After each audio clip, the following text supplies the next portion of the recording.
که چیرې تاسو ته ګبراهټ ډېر زیات محسوسیږي او خوف او یره وي او سوچونه ډېر زیات درځي او ذهني سکون مو نه وي، نو دا یو بیماري ده کوم ته چې انزایټي ویلی شي چې دا د هغې علامات دي چې دا زیاتر انسان ته د دې د وجې راځي چې کله هغه سوچونه ډېر زیات کوي یا هغه موبایل ډېر زیات ګوري یا د هغه خوب پوره نه وي یا هغه ځان ته وخت ډېر زیات تېروي یا مالي د پیسو سره ټینشن پې وي، نو د هغه مزغو ته سکون نه میلاویږي. نو د دې نه د خلاصي دپاره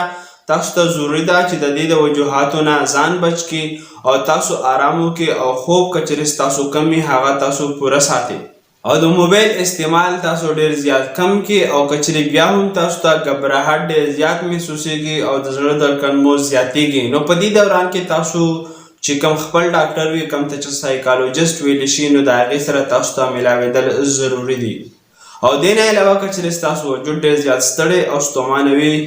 او تکاوټ محسوسوي یا تاسو کوم چې ټیسټیرون دي هغه تاسو کم وي هغه زیاتول غواړئ، نو د هغې دپاره خالص علاجې زموږ سره شته چې هغه به تاسو ته زموږ د وټساپ په لاره میلاویږي. شکریه، الله حافظ.